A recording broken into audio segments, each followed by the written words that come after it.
এখন আমি আর গায়ত্রী যাইতেছি কচ্ছপের বাচ্চাগুলো ছেড়ে দিতে আমাদের কানিরার পাশে। কানিরারা ছেড়ে দেবো আমরা এই সাইজের। ধর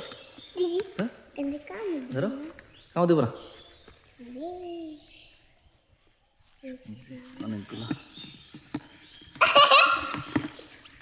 এটা মাথা দে এটা কিরকম শুরু হ্যাঁ এটা মাথা কামু দিব কামু দে এর নাম করিকাইটে।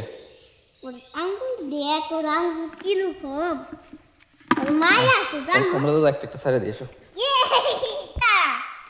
একটা দুইটা এনে দাও, সবগুলো দাও, এই জায়গায় দাও, সবগুলো এনে দাও।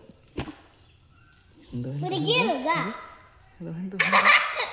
ওরে গেছে গা দাও এনে দাও, এনে দাও, এনে দাও, এনে দাও। নাই রাম সাল একলা যাই বড় ধরো যা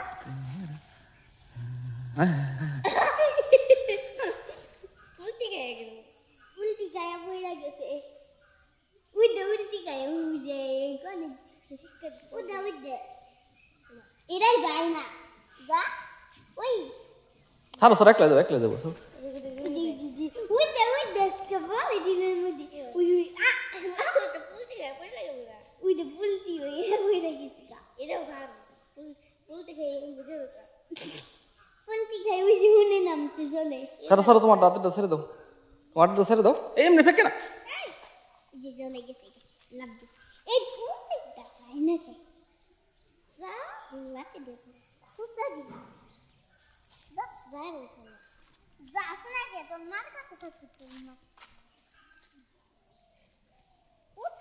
আরে হ্যাঁ উইদে ওরে কি উল্টে দিই ও গোসাইরে ভালো করলো না হলে ই থাকে কি থাকে তোর তো কোন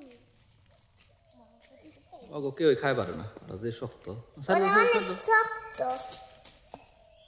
উল্টি গায়া করবে হিয়ার মধ্যে পড়ে গেছে সবগুলো কচ্ছপ আমরা ছেড়ে দিলাম, আরো কতগুলো আগে ছাড়া হয়েছে, মিনিমাম 10-15টার মতো ছাড়া হয়েছে কচ্ছপ এই কানিরারায়।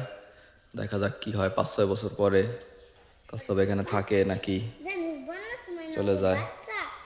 হয়তো বাচ্চা করে ডিম টিম করতে পারে, তারপর আরো বাড়তে পারে। এই পুকুরে তো মাছ টাছ মারা হয় না। ঠিক আছে, সবাই ভালো থাকবেন, ধন্যবাদ।